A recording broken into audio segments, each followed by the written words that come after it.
sayang kau, waiting for the kingdom come. In His name I find, in His name I find, in His name I find the peace I seek. In His name I find, in His name I find, in His name I find the joy I seek.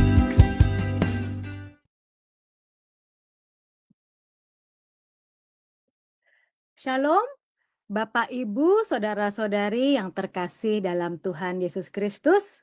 Kami mengucapkan selamat malam untuk Bapak, Ibu, Saudara-saudari di wilayah Indonesia. Selamat pagi untuk wilayah Amerika dan Kanada. Dan selamat siang untuk wilayah Eropa dan sekitarnya. Kita bersyukur atas pemeliharaan dan kebaikan Tuhan, sehingga kita boleh bertemu di ibadah online Sema Adonai pada hari Minggu, pada tanggal 18 Januari 2026, baik itu dari live streaming, Zoom maupun siaran tunda YouTube. Baiklah, sebelum kita membuka ibadah kita akan mendengarkan pujian pembuka yang akan dibawakan oleh Ibu Yanti Verstedt dengan judul pujian Dia Sanggup, Yesus Sanggup. Dipersilahkan. Shalom, puji nama Tuhan saya ucapkan bagi kita semua. Kita bersyukur keberadaan kita hanyalah oleh anugerah Tuhan. Mari kita masuk dalam gerbangnya, kita membuka hati kita mau merasakan kehadiran Tuhan di hari ini. Haleluya. Terima kasih Tuhan.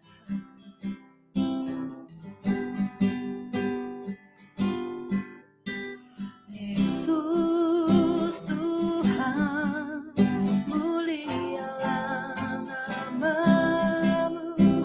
Yesus Allahku, besar kasih-Nya. Dahulu, sekarang, dan sampai selamanya. Rasanya tak pernah berubah. Katakan Yesus Tuhan, Yesus Tuhan, mulialah namanya. Yesus Allahku, besar kasih-Nya. Dahulu, sekarang, dan sampai selamanya. Rasanya tak pernah berubah. Dia sanggup, Yesus sanggup melakukan perkara yang besar. Dia sanggup, Yesus sanggup memulihkan yang terluka, menyembuhkan yang menderita. Dia sanggup memulihkan hidupku. Dia sanggup, Yesus sanggup melakukan perkara yang besar. Dia sanggup, Yesus sanggup memulihkan yang terluka, menyembuhkan yang menderita. Dia sanggup memulihkan hidupku. Dia sanggup memulihkan hidupku. Amin. Amin. Terima kasih untuk pujiannya Ibu Yanti Verstedt, sangat memberkati sekali. Kasih dan kuasa Tuhan Yesus tidak pernah berubah. Dia sanggup melakukan perkara yang besar, menyembuhkan yang menderita, dan memulihkan hidup kita. Seperti dalam Matius 11 ayat yang ke-28, marilah kepadaku semua yang letih, lesu, dan berbeban berat. Aku akan memberi kelegaan kepadamu. Amin. Baiklah, kita akan masuk ke dalam doa pembukaan yang akan dipimpin oleh Ibu Yanti Verstedt. Waktu dan tempat dipersilahkan.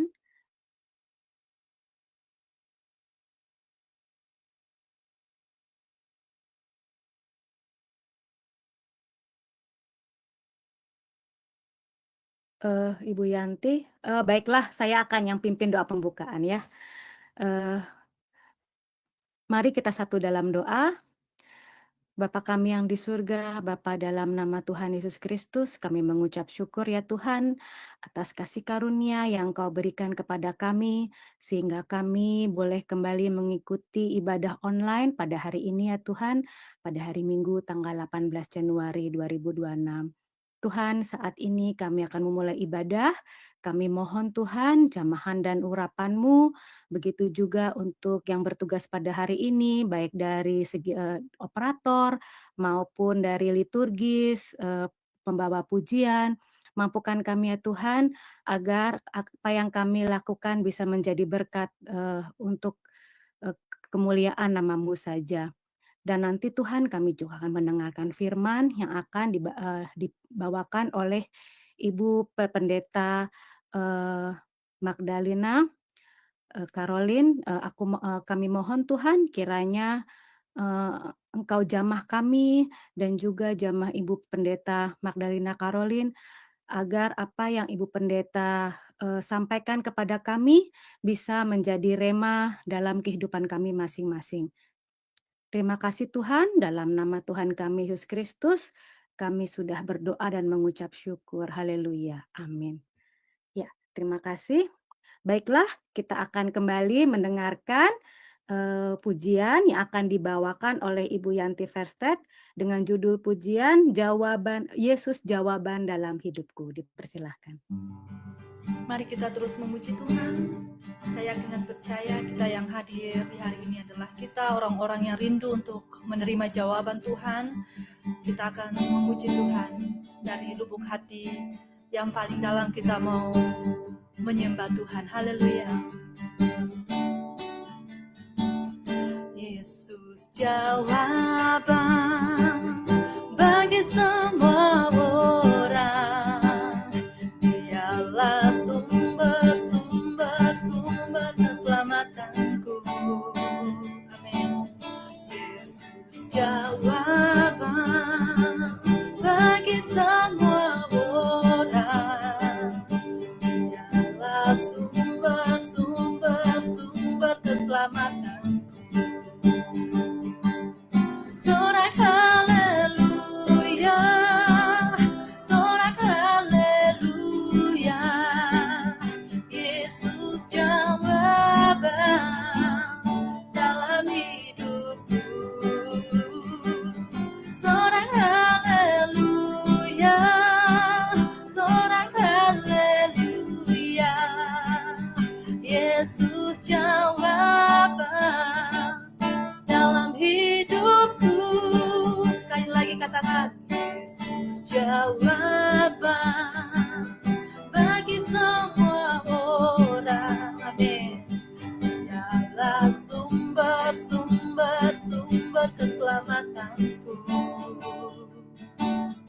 Yesus jawaban bagi semua orang. Dialah sumber keselamatanku. Katakan sorak haleluya, sorak haleluya, Yesus jawaban dalam hidupku.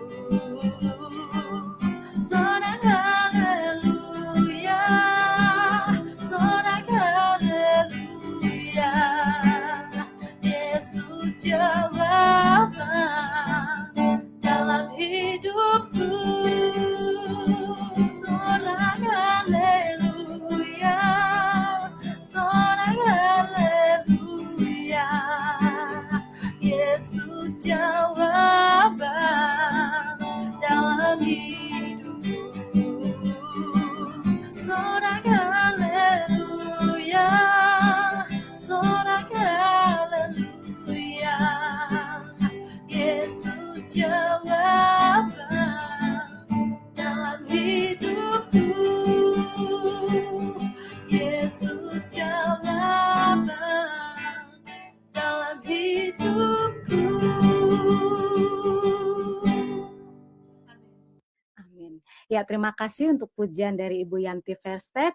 Yesus adalah jawaban bagi semua orang dan sumber keselamatan bagi kita semua. Hanya kepada Tuhanlah kita berpegang teguh dan kasih karunia Tuhan cukup untuk kita semua. Amin. Baiklah, sebelum kita masuk ke dalam firman Tuhan, kita akan mendengarkan pujian terlebih dahulu yang akan dibawakan oleh Ibu Yanti Verstedt dengan judul pujian Ku Tidak Takut Sebab Kau Besertaku. Dipersilahkan. Puji nama Tuhan, mari kita siapkan hati kita untuk menyambut kebenaran firman Tuhan. Biarlah firman Tuhan di hari ini boleh menjadi jawaban untuk setiap pergumulan kita. Haleluya. Bersamamu Tuhan kami tidak takut melangkah. Haleluya. Ku tidak takut sebab Kau besertaku.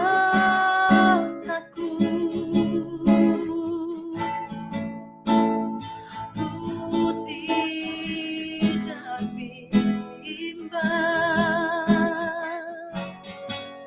sebab Engkau Allahku.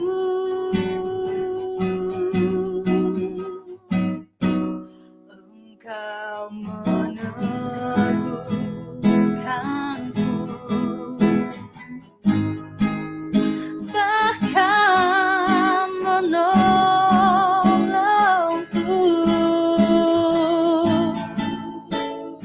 Kau batu karangku. Oh Yesus Tuhan, katakan Yesus memegangku.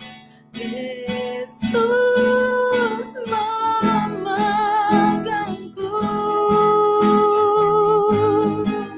dengan tangan kananmu.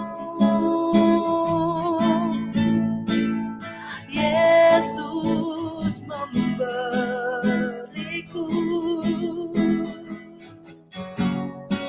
kemenangan.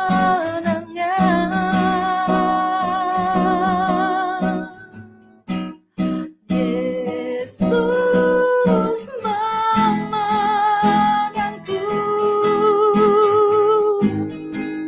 dengan tangan kananmu. Yesus memberiku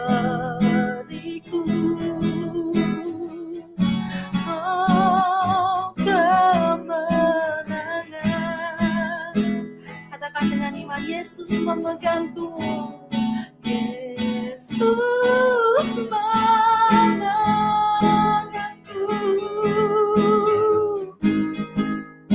dengan tangan kananmu.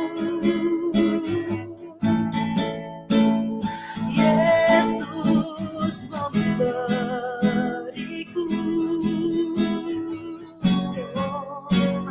kemenangan.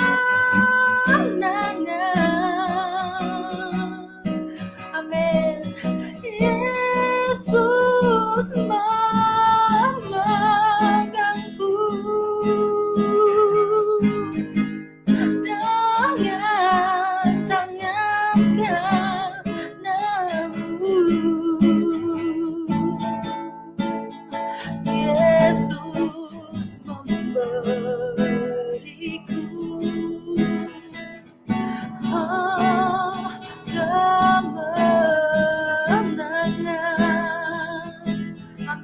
amin. Oh Yesus memberiku kemenangan.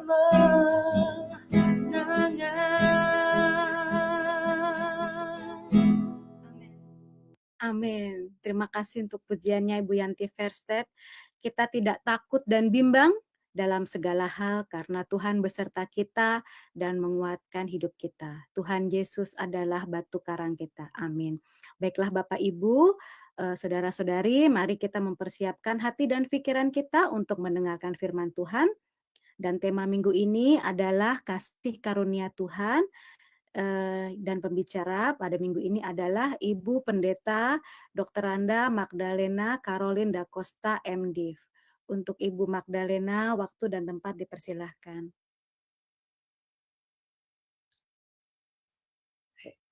Puji Tuhan, terima kasih Bu Dewi. Mari Bapak Ibu, sebelum kita mendengarkan firman Tuhan, kita bisa berdoa terlebih dahulu. Bapa, kami mengucap syukur, terima kasih buat malam hari ini. Terima kasih buat penyertaan-Mu, pemeliharaanmu, kasih karunia-Mu. Terima kasih buat keluarga kami, terima kasih kami mengucap syukur untuk suami kami, mengucap syukur untuk istri kami, untuk anak-anak kami mengucap syukur untuk pelayanan, kami mengucap syukur untuk pekerjaan kami. Kami mengucap syukur untuk setiap orang-orang yang Tuhan tempatkan ada di sekeliling kami. Terima kasih Tuhan, terima kasih. Persiapkan hati kami untuk kami bisa mendengar apa yang Tuhan mau sampaikan bagi setiap kami. Biar ini jadi rema bagi setiap kami. Tidak hanya bagi orang-orang yang mendengar, tapi juga buat aku yang akan menyampaikan. Biar itu jadi rema, biar itu jadi teguran, didikan,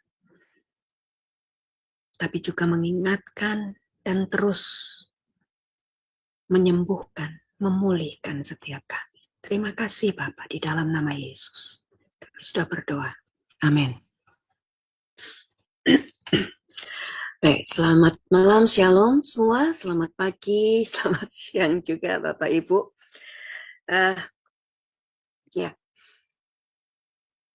Malam hari ini kita akan bicara mengenai satu hal, yaitu kasih karunia Tuhan. Minggu lalu, hari Selasa ya, saya juga sempat ada bahas juga mengenai kasih karunia. Kelihatannya 1 bulan ini kita bicara tentang kasih karunia. Nah, karena kehidupan setiap kita sebagai orang-orang yang percaya, kita tidak lepas dari kasih karunia Tuhan. Nah, izinkan saya buat share screen sebentar Bapak Ibu ya.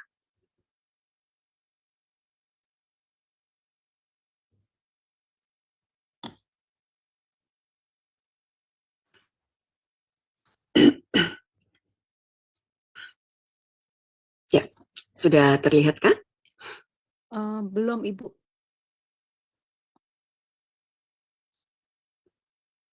Oh iya, sekarang sudah. Oke. Kita akan belajar mengenai kasih karunia Tuhan yang kita mau ambil, kita mau buka dan pelajari dari Lukas pasal yang ke-15 ayat yang ke-11 sampai ayat yang ke-32. Ya, bicara mengenai kasih karunia, kita tahu bahwa sekali lagi setiap kita adalah sebetulnya tidak layak, ya, orang-orang yang tidak layak gitu mendapatkan kasih karunia anugerah daripada Tuhan, tetapi karena grace itu kita jadi dilayakkan untuk menerimanya. Ada satu lagu yang berjudul He Looked Beyond My Fault and Saw My Need. Liriknya yang ditulis oleh Dottie Rambo di tahun 2003, dipublish oleh John T. Benson. Kata-katanya adalah, sebentar ya, saya.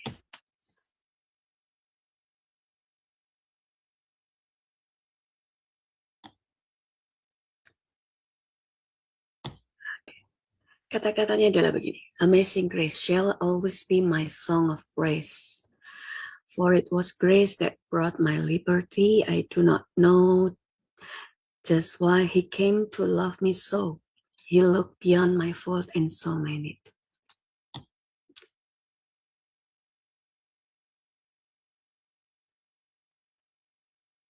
Kalau kita lihat dari kata-katanya, Bapak Ibu, bahwa sungguh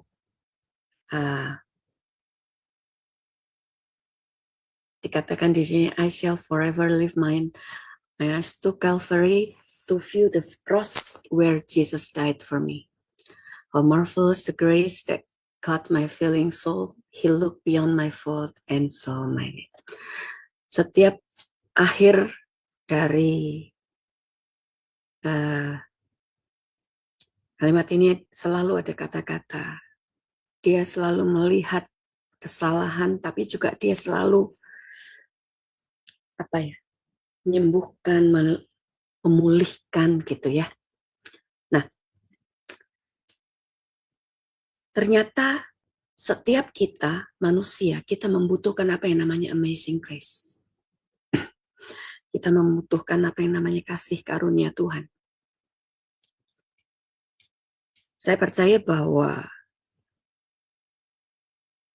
ayat yang akan kita baca nanti ini di Lukas pasal yang ke-15 ayat yang ke-11 sampai 32, kita sudah sering dengar. Kita sudah sering membahas, kita sudah sering, apalagi mungkin kalau Bapak Ibu ada yang dulu waktu masih kecil gitu ya, kita suka ke sekolah minggu, pasti sering dengar cerita ini gitu. Dari yang pertama tadi, kalau Bapak Ibu lihat, nah ini saya ada keluarkan lagi. Ada gambar di sini. Kita pasti familiar banget gitu.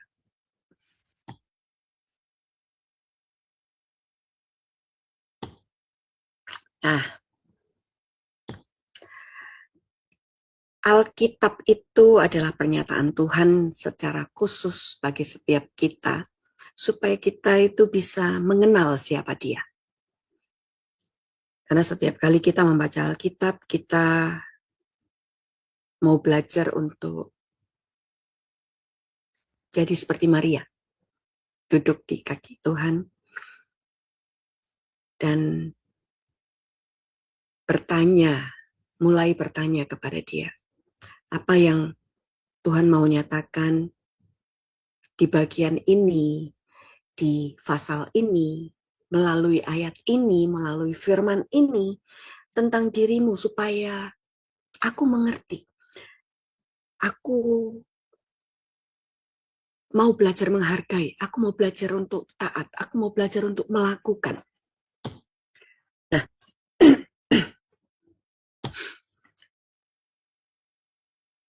Nah,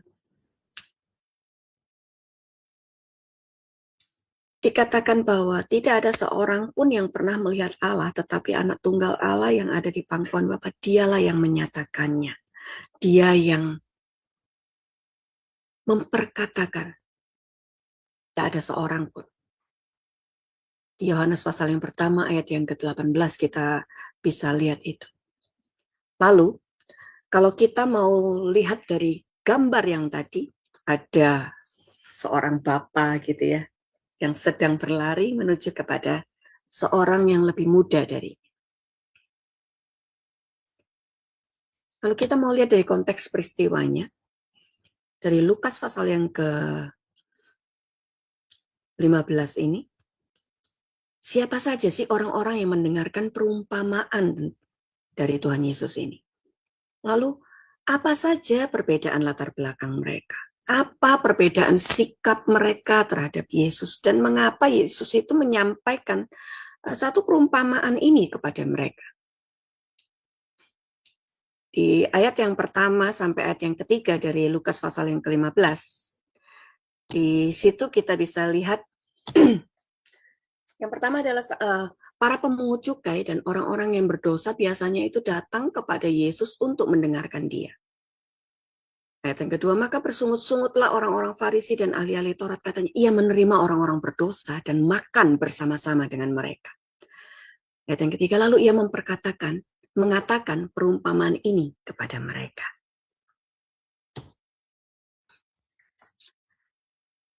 Kita lihat ya, di Lukas pasal yang ke-7 dari ayat yang ke-36 sampai ayat yang ke-50, di situ ada kesamaan, yaitu orang yang tersisih karena gender dan orang yang agamawi. Lalu di Yohanes 4 ayat yang ke-1 sampai 42, di situ orang yang tersisih juga karena ras dan orang yang agamawi. Di Lukas pasal yang ke-19, ayat yang pertama sampai ayat yang ke-10, di situ dikatakan ada orang yang tersisih karena secara politis dan orang agamawi.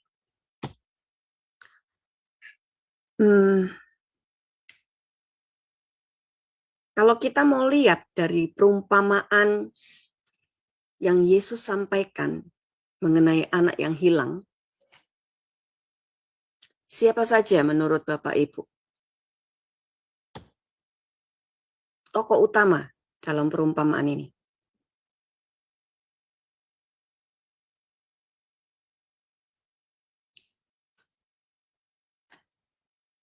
Lalu bagaimana kita bisa lihat alur pembabakan kisah dari perumpamaan yang Yesus sampaikan? Kalau kita lihat mungkin di situ sepertinya tokoh utamanya itu adalah siapa? Bu Dewi?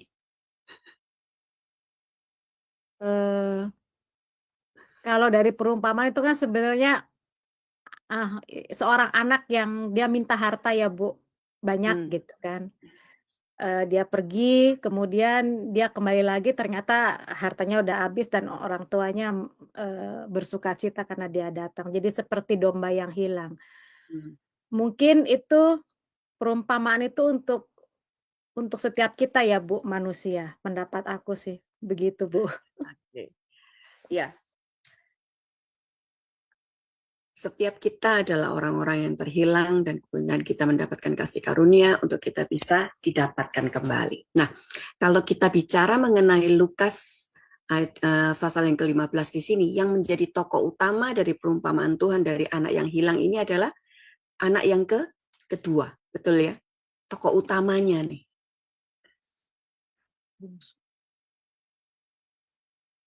Dikatakan Yesus berkata di ayat yang ke-11, ada seorang mempunyai 2 anak laki-laki.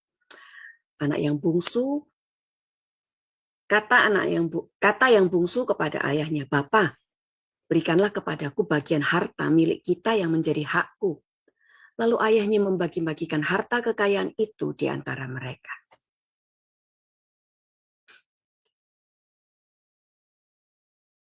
Secara, kalau kita lihat ya, waktu dia meminta harta,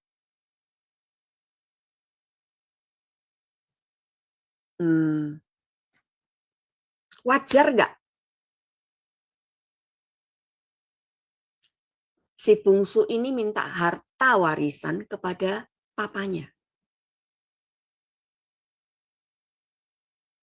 Kalau seorang orang tuanya sudah meninggal, lalu dibacakan surat warisan gitu ya, oleh pengacara yang sudah ditunjuk, oleh notaris yang sudah ditunjuk. Nah itu adalah sesuatu yang wajar. Tetapi ketika si orang tua masih hidup dan kemudian anak minta harta warisan, itu jadi tidak wajar. Hukum waris pada masa itu adalah jika sang ayah sudah meninggal, anak yang sulung mendapatkan berapa bagian? 2 bagian yang diperoleh dari anak-anak yang lain. Itu tertulis di Ulangan pasal yang ke-21 ayat yang ke-17.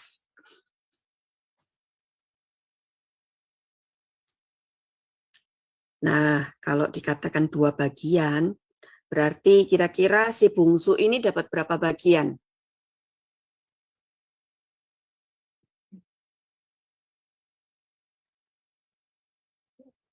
pada waktu itu?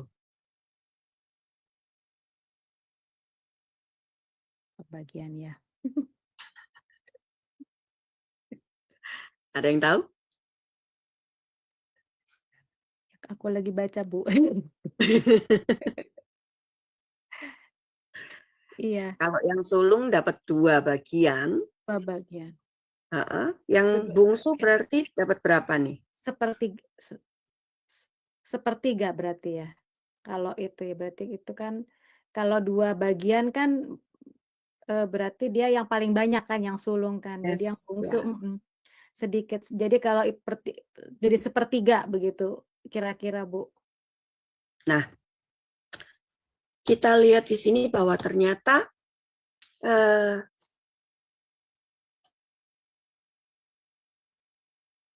yang jadi permintaan dari si bungsu adalah warisannya, Pak, yang menjadi bagiannya dia. Apa yang terkandung, ini kalau kita lihat secara konteks budayanya ya, apa yang menjadi permintaan, apa yang terkandung dari permintaan tersebut, apa yang menjadi respon si ayah, apa respon yang lazim dari permintaan semacam itu dalam konteks budaya patriark. Nah, kira-kira kalau pertanyaan ini saya tanyakan kepada Bapak Ibu. Bapak Ibu akan jawab seperti apa? Di ayat yang ke-12 dikatakan, berikanlah kepadaku bagian dari harta kekayaan yang menjadi hakku. Jadi permintaan ini adalah merupakan satu permohonan untuk menerima warisan sebelum waktunya, yaitu sebelum si ayah meninggal. Kalau secara sosial pada masa itu, secara budaya yang ada, dalam budaya Yahudi, permintaan pada waktu orang tua belum meninggal, itu dianggap sangat tidak sopan. Sebetulnya enggak usah pada waktu itu ya.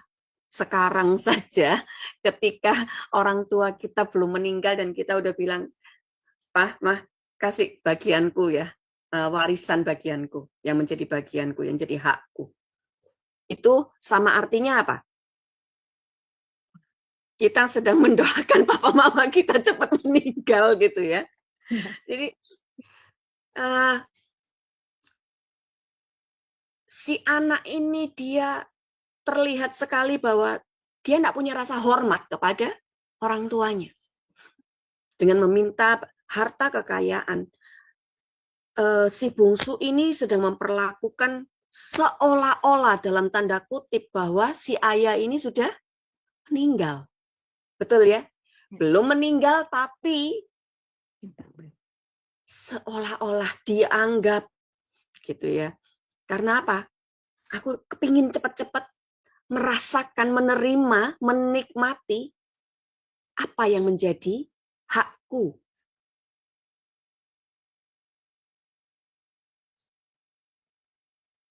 Ada rasa tidak hormat, ada egois, ada ketidakpedulian. Nah, ini betul-betul ketika yang anak bungsu ini lakukan, dia tidak mempedulikan bagaimana nanti ketika harta yang sudah warisan yang sudah dia minta nanti, berarti sisanya seandainya ada sesuatu yang terjadi sama orang tuanya, sama kondisi pekerjaan orang tuanya kah atau apa, dia tidak mau tahu. Betul ya? Yang penting adalah dia sudah mendapatkan bagiannya. Nah, tapi yang kita lihat adalah respon si ayah. Dia tetap memberikan harta warisan itu.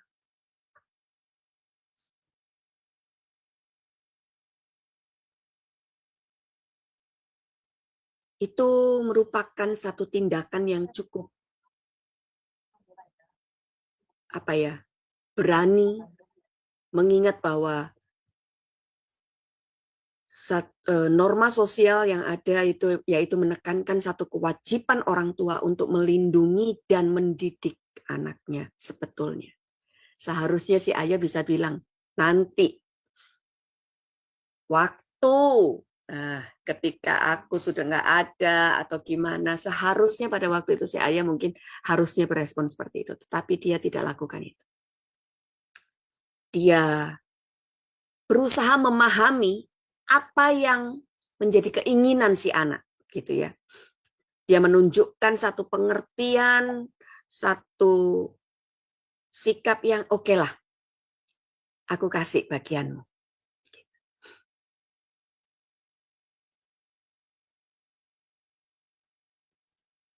Nah, kalau dalam budaya patriarkal, respon yang lazim terhadap permintaan semacam ini itu mungkin akan langsung ditolak sebetulnya. Gitu. Tetapi ternyata si ayah tidak mempedulikan apa yang namanya malu, aib, atau konsekuensi sosial ketika ada sesuatu yang terjadi di kemudian hari apabila dia saat itu memberikan hak dari si bungsu. Nah, ini yang kita lihat bahwa ternyata harta kekayaan yang dalam bahasa Yunani berarti bios itu memiliki arti hidup yang pertama. Kemudian juga bisa memiliki arti sumber-sumber, merupakan sumber-sumber yang menopang kehidupan. Ini bicara mengenai harta, mengenai kekayaan, mengenai barang-barang dan lain-lain. Jadi semua apa yang menjadi bagian dari si bungsu itu diberikan si ayah kepada anaknya. Jadi betul-betul kita melihat bahwa ternyata konsekuensi dari ayah ini dia betul-betul melepaskan sepertiga penghidupannya gitu ya. Dilepaskan seperti tadi jawaban dari Bu Dewi. Berapa? Sepertiga itu diberikan yang menjadi hak si bungsu. Nah,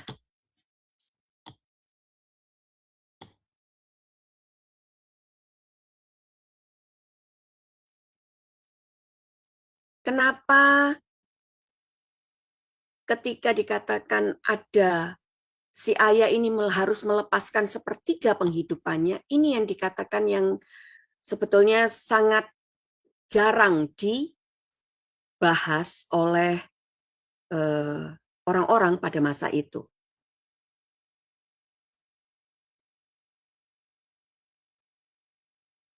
Dan ketika kita lanjutkan bahwa beberapa hari kemudian si anak bungsu menjual seluruh bagiannya lalu pergi ke negeri yang jauh dan di sana dia memboroskan, dia hidup berfoya-foya dan dikatakan habislah semua hartanya, bagiannya. Bapak Ibu, sepertiga itu lumayan banyak loh ya. Gitu. Kalau kita mau ngomong ini ceritanya si ayah ini cukup kaya, sepertiga itu pun sudah cukup banyak. Tetapi dikatakan dia habiskan dengan apa? Hidup berfoya-foya. Sangat lazim sekali ketika sekarang apabila kita pegang uang, ada banyak orang yang akan dekat atau mendekati setiap kita. Iya apa iya? Mungkin di sini tidak ada, di Jerman tidak ada, di Indonesia banyak. Kalau kita pegang uang, maka akan ada banyak orang-orang yang bisa tiba-tiba ngaku, aku ini teman dekatmu loh, aku sahabatmu loh, aku saudaramu loh. Tapi ketika Di ayat yang ke-15. Waktu setelah 14 dia dikatakan habis hartanya. Yang terjadi adalah apa?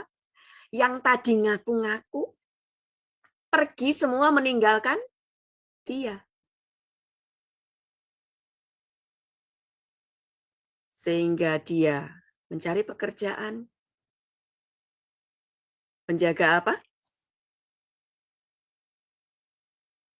Menjaga babi. Saking laparnya. Ini yang terjadi. Bayangkan dari anak orang kaya, dia pergi menghabiskan hartanya.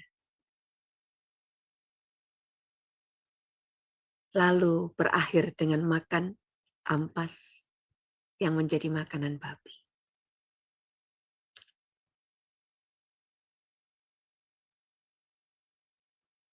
Pada waktu itu, pekerjaan menjaga babi itu dan makan makanan babi itu betul-betul punya satu persepsi yang sangat negatif pada masa itu dalam konteks budaya Yahudi. Karena ini sangat berkaitan erat dengan hukum makanan yang ditetapkan dalam kitab Imamat dan juga dalam kebersihan ritual. Kita selalu mengenal apa yang namanya kalau kita pergi ke Israel,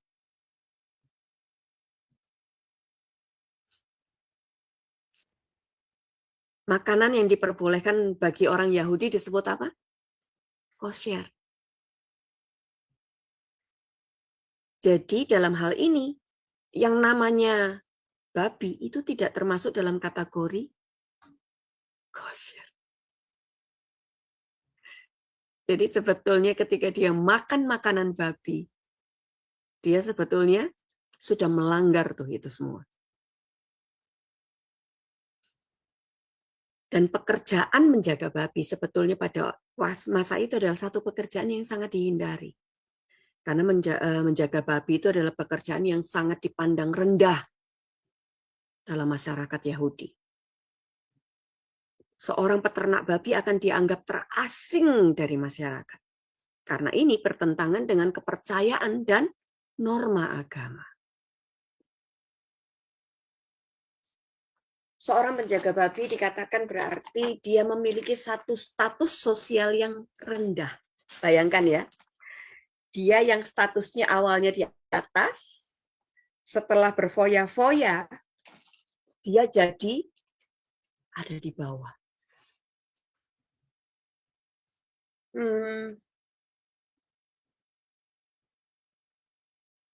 Ketika dia melihat keadaannya, ini yang terjadi. Orang yang bekerja di rumah bapakku,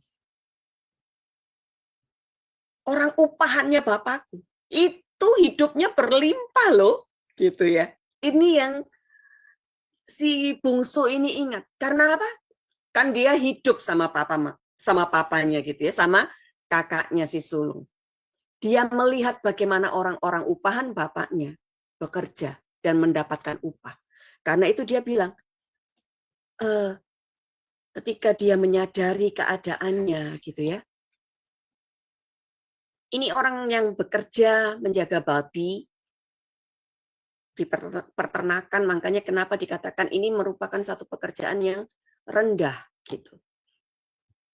Nah, ayat yang ke-17 dikatakan ia menyadari dan dikatakan betapa banyaknya orang upahan Bapakku yang berlimpah-limpah makanannya. Tetapi aku di sini mati kelaparan. Ini yang dia beranikan.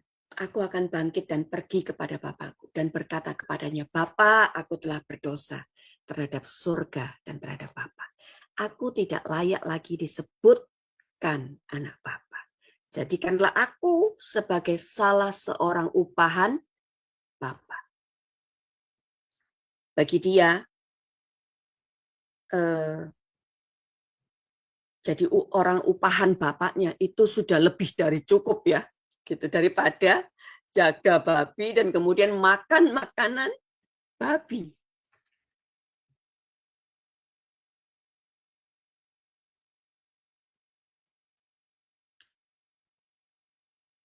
menjadi orang upahan.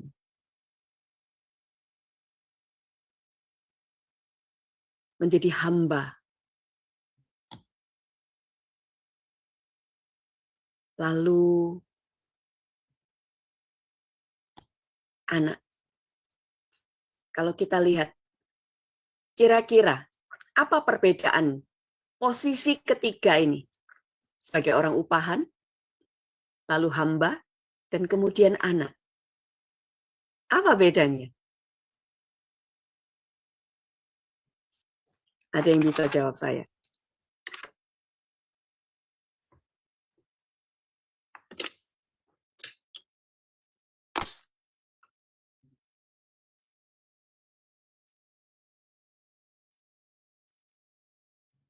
Di ayat yang ke-19, coba Bu Dewi lihat.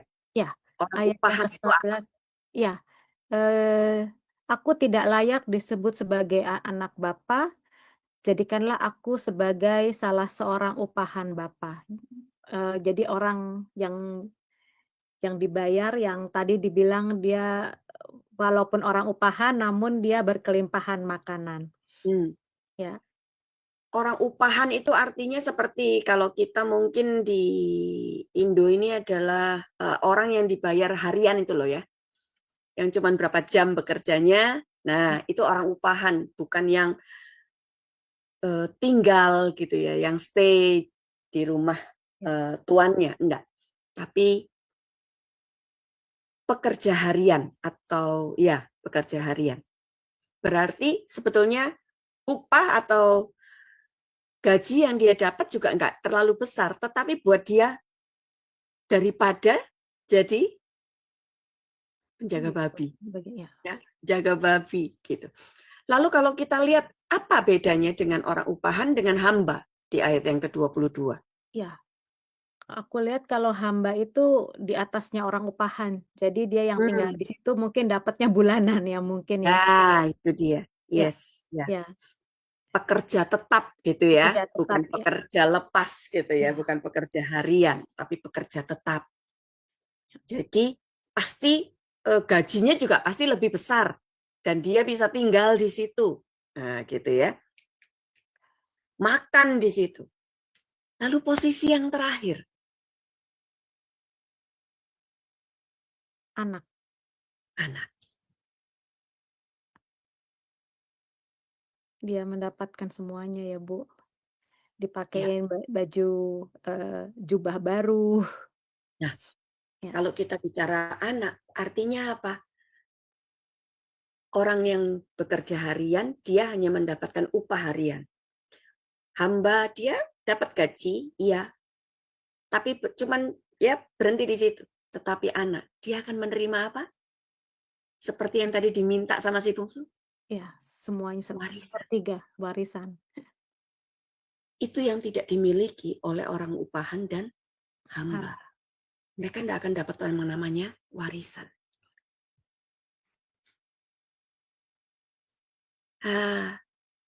Ketika kita lihat posisi dari tiga ini, kita tahu, dan Bapak Ibu coba sekarang koreksi, saya ada di mana nih? Apakah saya ada di orang upahan? Ataukah posisi saya ada di hamba? Atau posisi saya sekarang ini ada di posisi anak?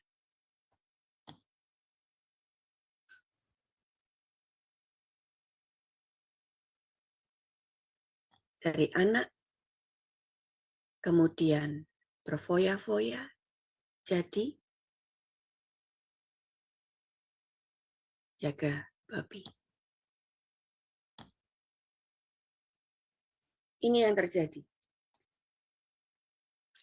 Si ayah ternyata adalah orang yang sangat mengasihi anaknya.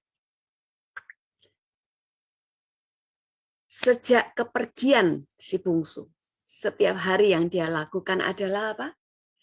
Dia menaik mungkin ke atas balkon rumahnya, dia melihat, anakku kira-kira datang enggak ya?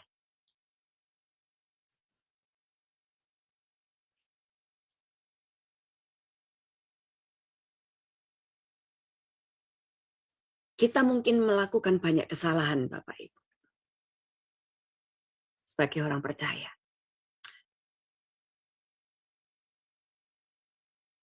Tetapi karena posisi kita adalah posisi anak, dikatakan keputusan untuk kita mau kembali atau kita mau tetap ada di kandang babi, makan makanan babi, atau kita mau kembali ke rumah Bapa, ke pelukan Bapa, itu adalah keputusan kita sebagai anak-anak Allah. Pada waktu kita melakukan kesalahan, pada waktu kita jatuh, pada waktu kita tidak melakukan apa yang Tuhan mau,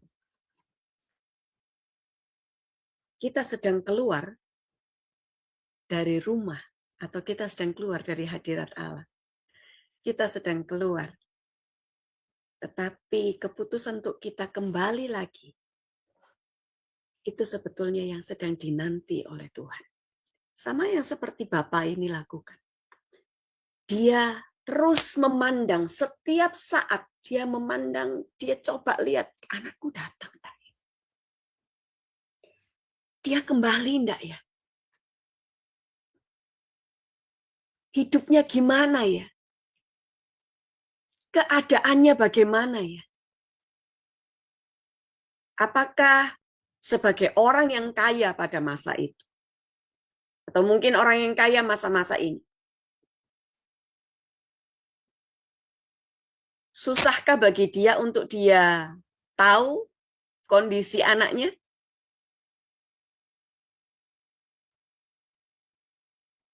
Saya kira enggak ya. Dia tahu, tetapi dia enggak. Dia tidak menyuruh. Nah, dia tidak menyuruh orang untuk coba jemputan anakku. Enggak. Dia sedang menunggu. Apakah si anak ini menyadari kesalahannya, menyadari dosanya, menyadari bahwa aku perlu Bapak. Aku mau pulang, aku mau kembali. Ada banyak kita sebagai orang percaya, ketika kita melakukan kesalahan, kita jalan di tempat. Kita bahkan mungkin tergeletak.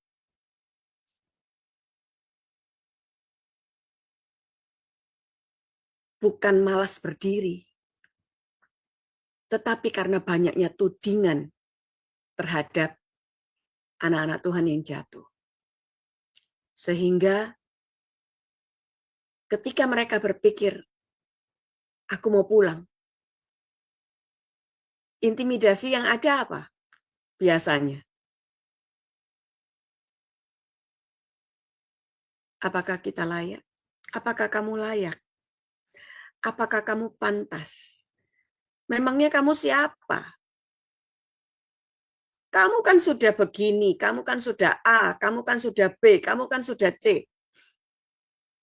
Ada banyak kita sebagai orang yang percaya, ada banyak kita sebagai orang-orang yang dalam tanda kutip sebagai pelayan Tuhan di gereja. Apa yang kita kerjakan adalah seperti ini. Ini yang kita lakukan. Kamu sudah berdosa, kamu sudah begini, kamu sudah begitu, kamu sudah begini. Ketika kita melakukan ini, apakah mereka yang jatuh akan kembali? Kemungkinannya kecil, Bapak.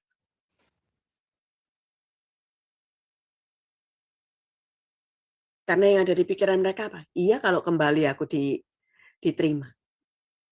Kalau malah dikata-katain, malah dipojokkan, direndahkan, lebih baik aku tidak kembali.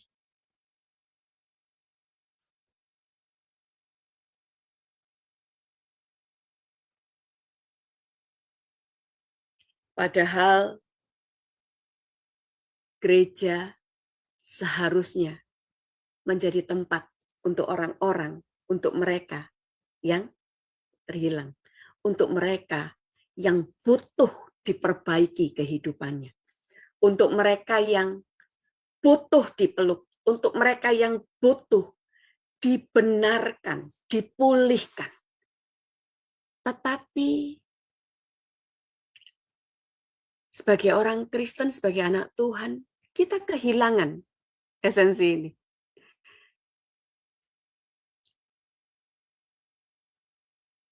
Karenanya ketika perumpamaan ini Tuhan berikan, seharusnya kita sebagai orang percaya, kita nangkep nih apa sih maksudnya Tuhan. Kenapa sih ayah ini, dia tetap menanti, dia melihat dari atas rumahnya gitu ya, dari loteng rumahnya mungkin dia lihat anakku kok nggak pulang-pulang ya. Aku tahu dia seharusnya sudah pulang, tapi kenapa dia nggak pulang? Aku tahu kondisinya. Kenapa dia kok nggak datang? Kenapa kok dia nggak cerita, nggak lari ke aku? Kenapa ada banyak orang Kristen tidak lari kepada yang orang-orang Kristen yang jatuh, anak-anak Tuhan yang jatuh? Kenapa mereka tidak lari kepada kita, orang-orang yang ada di gereja? Karena kita yang ada di gereja suka, kamu begini, kamu begini, kamu begitu, kamu begini. Kamu pendosa. Itu yang sering kita lakukan. Sehingga ketika gereja bertanya, mencanangkan, mari kita memenangkan banyak jiwa. Sebetulnya jiwa-jiwa bisa kita menangkan banyak. Masalahnya adalah apa? Kita masih suka pilih-pilih. Oh, yang ini anaknya orang kaya. Oke lah, biarpun dia melakukan kesalahan, ya enggak apa-apa lah, boleh. Orang yang enggak punya, kita tolak, kita tuding, kita itu. Kalau saya mau ngomong, apakah itu manusiawi? Bukan manusiawi, tetapi itu yang sering dan banyak gereja lakukan. Anak Tuhan lakukan. Kita masih memandang secara gender, secara ras, secara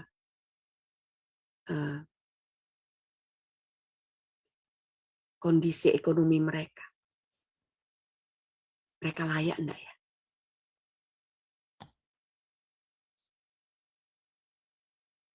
Makanya saya bilang, tindakan dari sang ayah ini sangat menarik banget. Dan ini yang sebetulnya Tuhan mau ajarkan buat setiap kita. Mari kita jadi anak-anak Tuhan yang bisa membuka hati dan tangan untuk merangkul orang-orang yang memang perlu. Karena itu adalah tugas kita. Ini saya mau kasih gambaran seperti ini ya. Ketika si ayah melihat dari kejauhan, dan pada akhirnya dia lihat apa? Anaknya berjalan nih. Gitu. Dan dia enggak nunggu lama. Dia enggak nunggu si anak sampai masuk ke rumah. Dia berlari. Berlari menyambut si anak. Anaknya malu. Kepinginnya lari.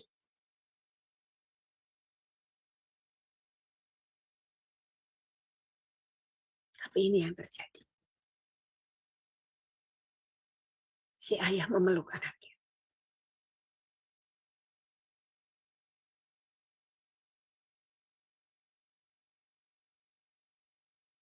Apakah Bapak, Ibu, dan saya sudah melakukan seperti yang sang ayah ini lakukan? Ketika si ayah bilang, cepat, bawa kemari jubah yang terbaik. Pakaikan itu kepadanya, kenakanlah cincin pada jarinya, sepatu pada kakinya. Dan ambillah anak lembu tambun itu, sembelilah dia dan marilah kita makan dan bersukacita. Sebab anakku ini telah mati dan menjadi hidup kembali. Ia telah hilang dan didapat kembali. Maka mulailah mereka bersukacita. Ini yang menarik. Si ayah tidak memusingkan bagaimana kondisi si anak, bagaimana kelakuan si anak. Tapi dia datang, dia berlari, dia memeluk, dia memakaikan jubah, mengenakan cincin dan kasut, dan mengadakan pesta untuk menyambut si bungsu. Tapi seringkali yang kita lakukan, kita justru membuang jauh-jauh orang yang melakukan kesalahan. Karena apa? Nanti kita jadi terkontaminasi. Nanti kita jadi terkamiri gitu ya. Kita jadi orang-orang yang kudus dan kita tidak mau dekat-dekat dengan orang-orang yang sedang jatuh di dalam dosa. Jatuh di dalam kesalahan mereka. Padahal ketika kita tahu kebenaran yang harus kita lakukan, kita harus bisa merangkul mereka, menerima mereka, berdiri bagi mereka.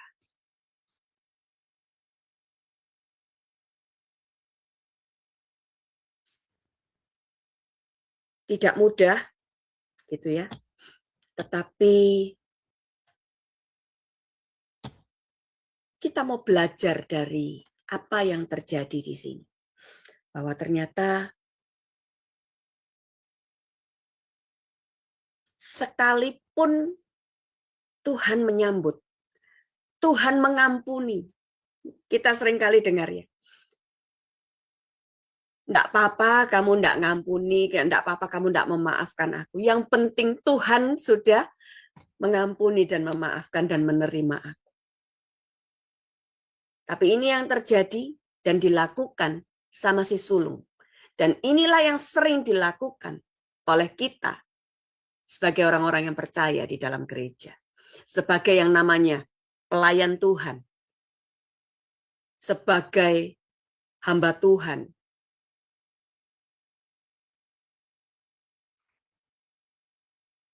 Apa yang si sulung ini lakukan?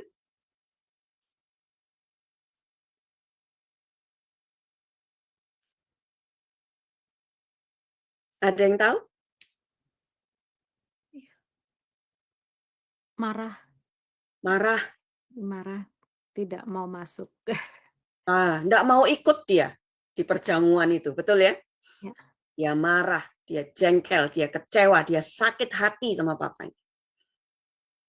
Dia enggak cuma sakit hati sama papanya, dia sakit hati juga sama si adiknya.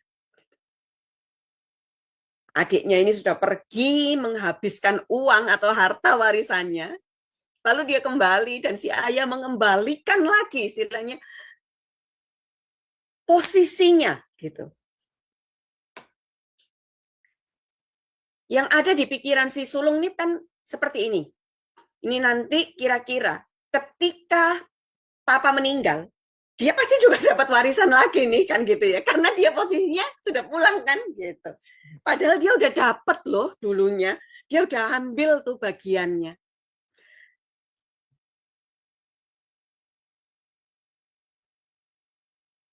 Yang kita lihat adalah begini. Si bapak ini saya lihat dia betul-betul orang yang bijaksana banget gitu ya.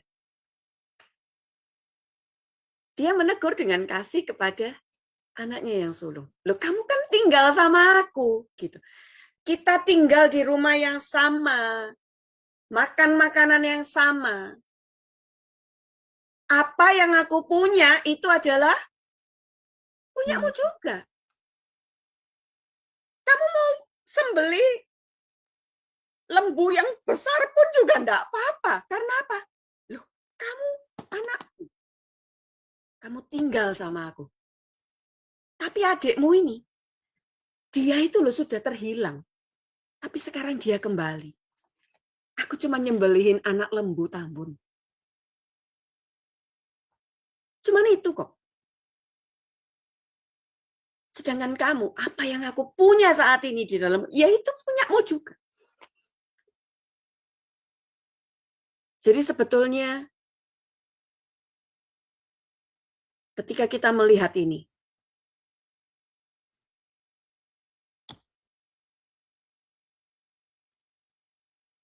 bertahun-tahun gitu ya, waktu si sulung protes, aku melayani Bapak.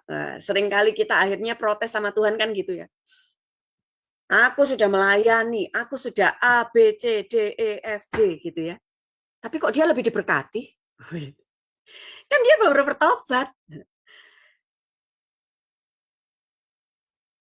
Aku melayani siang malam, aku mungkin melayani sampai kayaknya, wah, kepala jadi kaki, kaki jadi kepala gitu ya. Tapi kok tetap dia yang lebih kayak lebih diberkati sama Tuhan. Dia kok lebih diperhatikan, dia kayaknya sepertinya lebih dipelihara sama Tuhan.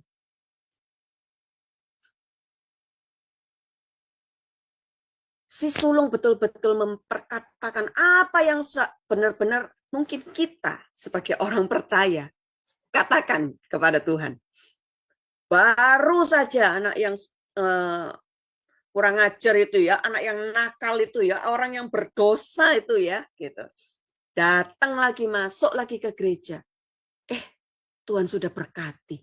Tuhan sudah berkati berlimpah, Tuhan sudah begini. Lah, aku selama ini di gereja melayani, kok gini-gini aja, gitu.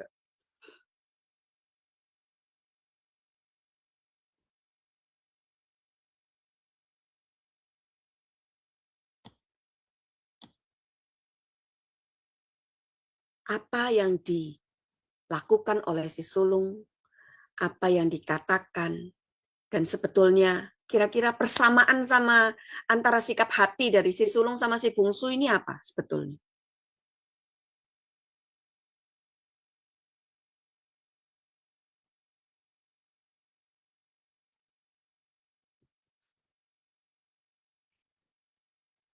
Sama-sama menginginkan harta ya, Bu. Iya, sebetulnya sama-sama menginginkan harta, kasih sayang papanya, perhatian papanya. Kalau si bungsu betul-betul hilang karena dia pergi dari rumah, tapi kalau si sulung kondisinya apa? Dia hilang di rumahnya sendiri. Betul ya? Ya. Dia terhilang di rumahnya sendiri. Ini yang terjadi kadang-kadang terhadap kita sebagai anak-anak Tuhan yang percaya. Kita yang ngaku-ngaku sudah melayani Tuhan, tahu firman, tahu kebenaran. Tapi ternyata kita sendiri adalah orang-orang yang terhilang. Makanya Tuhan bilang apa?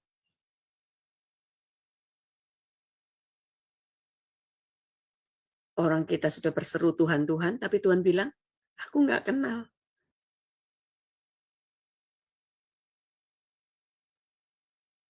Masih mending si bungsu. Ketika dia menyadari bahwa dia salah. Menyadari kesalahannya, menyadari dosanya. Dia akhirnya pulang dan kembali. Itu yang membedakan antara si sulung dan si bungsu. Dan sebetulnya anak yang terhilang, kalau kita mau ngomong secara jujur, dua-duanya hilang, betul ya? Dua-duanya terhilang. Tapi akhirnya yang terjadi apa? Ketika si sulung kalau dia tidak membereskan hatinya, maka hatinya akan dipenuhi oleh rasa pahit dan sakit hati, kecewa. Dan akhirnya dia sungguh-sungguh, dialah yang jadi yang terhilang.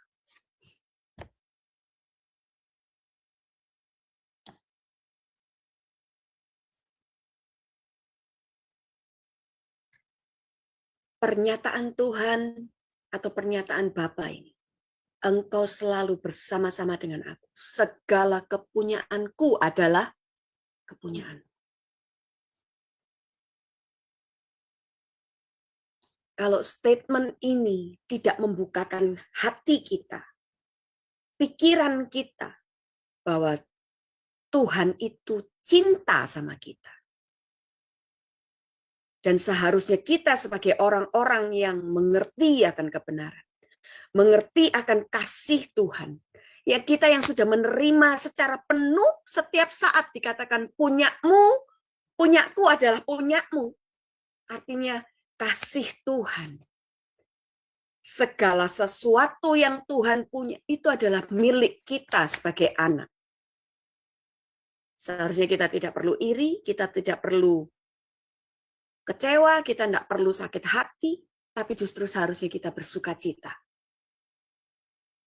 Dikatakan, karena apa? Orang yang terhilang itu sudah didapat kembali. Tugas Bapak, Ibu, dan saya adalah mari kita belajar untuk bisa menerima orang-orang yang mau kembali memperbaiki hidup mereka. Jangan justru dibuang, Bapak Ibu. Ketika kita menudingkan tangan kita, menunjuk mereka.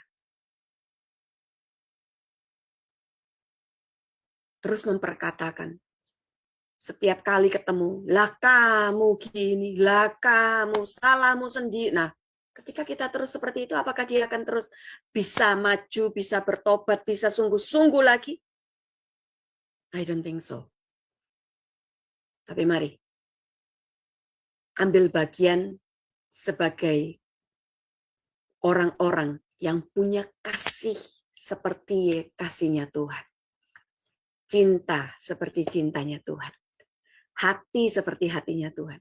Mata seperti matanya Tuhan. Telinga seperti telinganya Tuhan.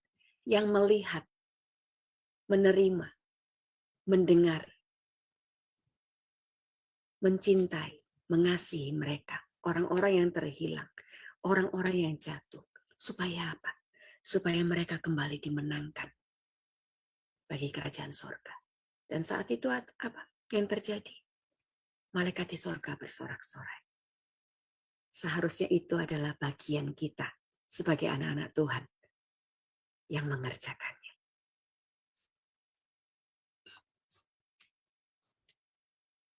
Ya.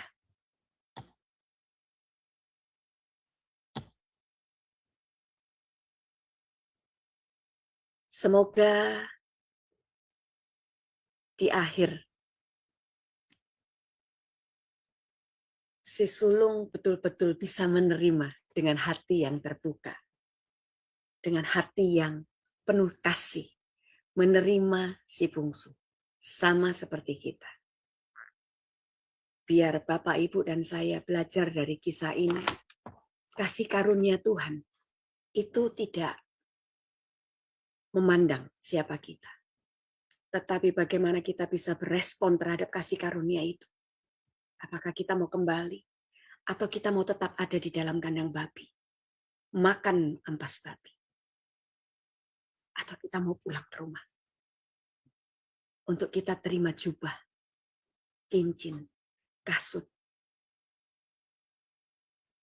dan menikmati pesta. Karena kita dimenangkan kembali.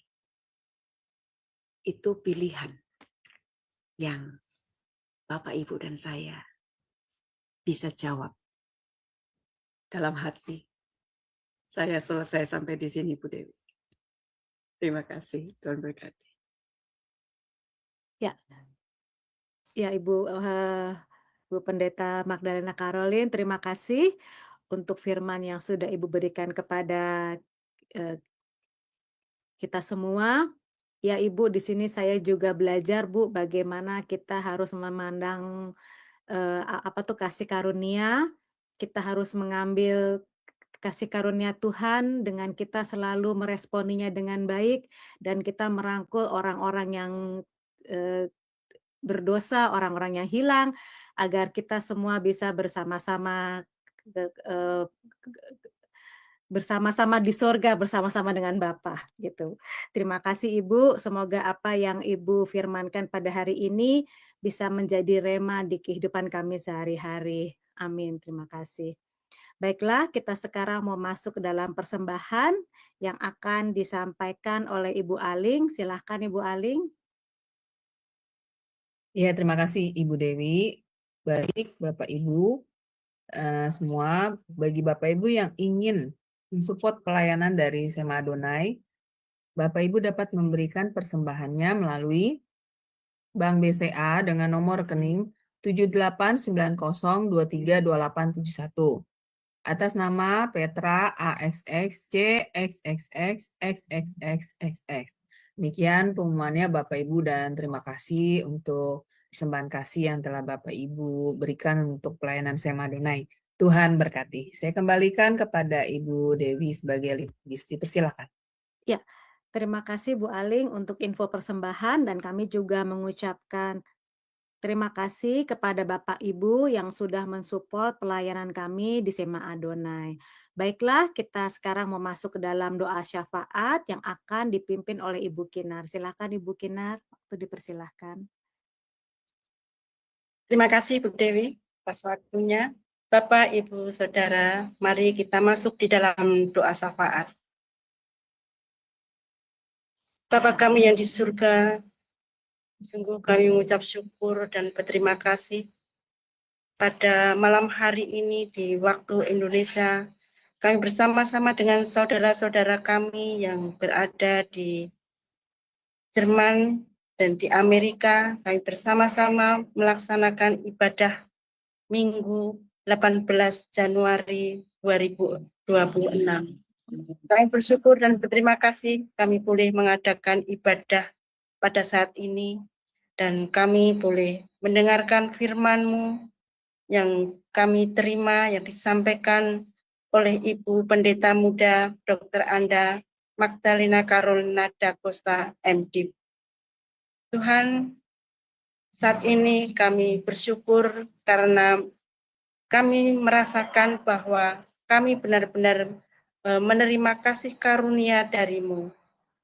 Dan pada saat ini kami boleh mendalami tentang besarnya kasih karunia-Mu yang Engkau berikan kepada kami melalui perumpamaan yang telah Engkau ajarkan pada kami melalui Lukas 15 ayat 11 hingga 32 seperti yang disampaikan oleh Ibu Pendeta pada saat ini. Sungguh bahwa kami merasakan bahwa kami sering bertindak berlaku seperti anak sulung, tapi kami juga sering bertindak berlaku seperti anak bungsu. Tuhan, kiranya Engkau mengampuni segala kesalahan kami ketika kami bertindak seperti kedua anak itu. Dan melalui pengajaran pada saat ini, kami ingin hidup kami seperti dan ingin bertindak seperti yang Engkau ajarkan, seperti apa yang telah Tuhan lakukan melalui orang tua yang penuh kasih dan pemaaf. Dan kami rindu untuk bisa bertindak berlaku di tengah-tengah kehidupan bermasyarakat, di tengah-tengah kehidupan sosial kami, untuk tidak melihat apa yang nampak di luar. Tapi kami benar-benar menerapkan seperti Engkau mengasihi kami tanpa melihat apa yang nampak di luar, tetapi dengan kesungguhan hati, dengan benar-benar mengasihi sesama kami, melayani dengan melihat Engkau, bukan melihat diri kami atau keinginan kami untuk nampak menonjol di tengah-tengah lingkungan kami. Tapi biarlah Tuhan kami boleh menerapkan pengajaran-Mu pada malam hari ini di dalam kehidupan kami sehari-hari. Kami memberikan pelayanan yang sungguh-sungguh, dan pelayanan kami itu berpusat hanya kepada-Mu. Tuhan, pada malam hari ini kami berdoa untuk Ibu Pendeta Muda Dr. Anda Magdalena Carolina da Costa, MDiv, yang telah menyampaikan firman-Mu pada saat ini. Kiranya Engkau memberkati Ibu Pendeta Muda Magdalena Carolina. Engkau berkati pelayanannya, Engkau berkati keluarganya, Engkau berkati pekerjaannya. Kiranya Tuhan memakai beliau di dalam menyampaikan firman-Mu kepada sesama, kepada kaum muda maupun kepada keseluruhan jemaat untuk bisa memahami, menerima firman-Mu. Dan biarlah melalui pelayanan Ibu Pendeta Muda Dr. Anna Magdalena Carolina da Costa MDiv ini, banyak orang dimenangkan, banyak orang semakin rindu dan cinta akan firman-Mu dan semakin mencari kasih karunia-Mu di dalam kehidupan sehari-hari. Tuhan, pada malam hari ini kami juga berdoa untuk Sema Adonai. Kiranya Tuhan memberkati Sema Adonai dan Engkau memakai Sema Adonai ini untuk menjadi berkat bagi banyak orang, menjadi tempat, menjadi ruang di mana orang-orang yang rindu akan kebenaran firman-Mu untuk belajar bersama-sama di dalam Sema Adonai ini. Engkau berkati para pengajar, para guru yang mengajar di ruang Sema Adonai ini. Juga Engkau berkati kami, saudara-saudara kami yang telah bekerja, meluangkan waktu, memberikan pelayanan di Sema Adonai ini. Sungguh kami merasakan dan kami bersyukur di dalam Sema Adonai ini ada ikatan yang kuat di antara sama kami boleh saling memperhatikan, boleh saling mensupport di dalam kehidupan kami, dan kami boleh banyak belajar, banyak hal di Sema Adonai ini.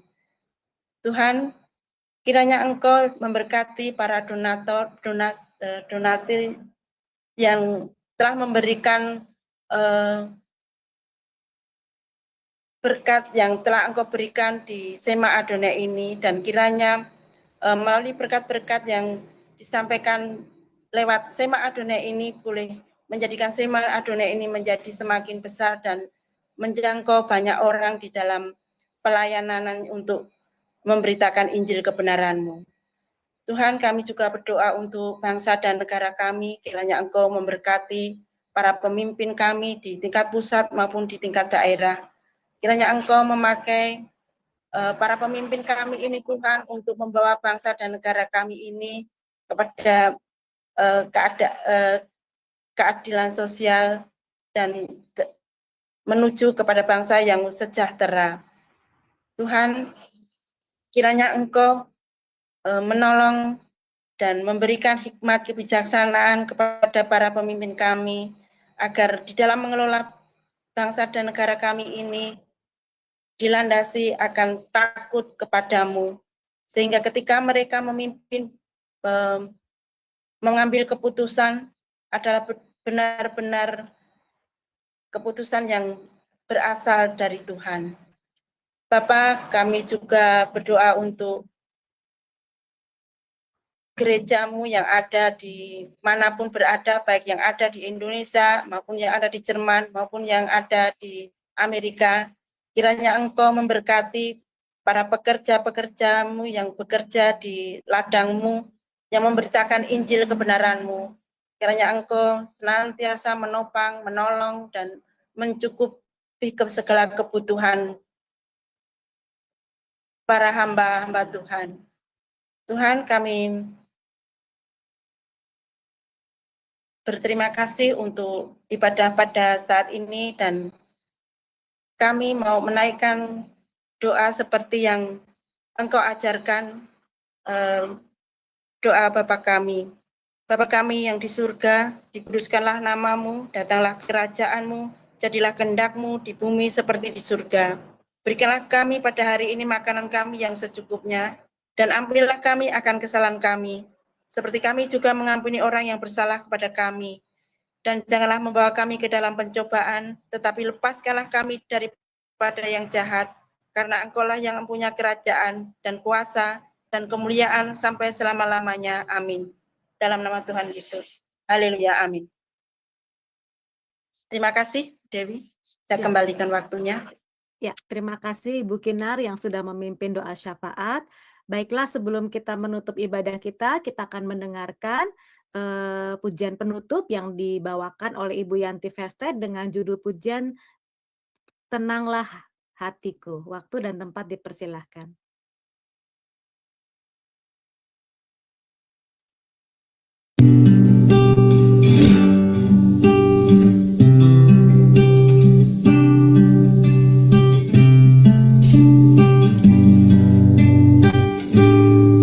Tenanglah kini hatiku, Tuhan memimpin langkahku di tiap saat dan berjalan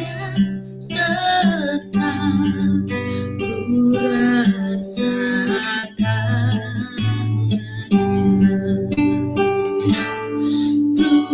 Tuhanlah yang membimbingku, tanganku dipegang teguh,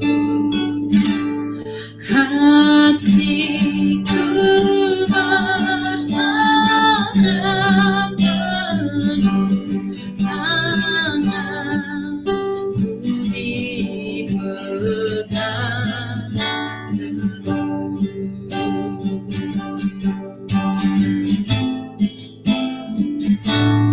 Di malam yang gelap benang, di taman indah dan senyap, di tautan dan di laut tenang tenang, tanganku dipegang.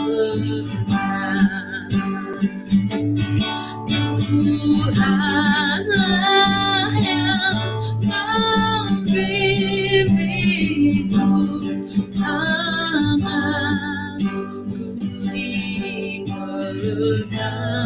teguh, hatiku bersarang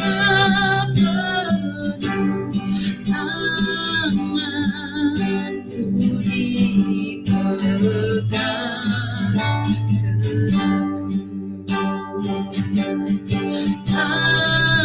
tanganku dipegang teguh, tanganku dipegang teguh. Iya, amin. Terima kasih untuk pujian penutup yang sudah dibawakan oleh Ibu Yanti Versted. Kita sekarang mau masuk ke dalam doa berkat Tuhan yang akan disampaikan oleh Bapak Gembala kita, Bapak Pendeta Daniel Palungan, MTH, Dokter Ministry. Waktu dipersilahkan, Pak. Bapa di surga, terima kasih karena Tuhan sudah memberkati kami dalam ibadah ini dari awal sampai akhir. Kami sungguh diberkati melalui puji-pujian, melalui firman-Mu. Betapa kasih karunia Tuhan begitu besar dalam hidup kami. Dan karena itu Tuhan, tolong kami supaya kami mampu untuk meresponi secara benar. Sehingga rencana Tuhan untuk keselamatan hidup yang kekal menjadi nyata di dalam hidup kami.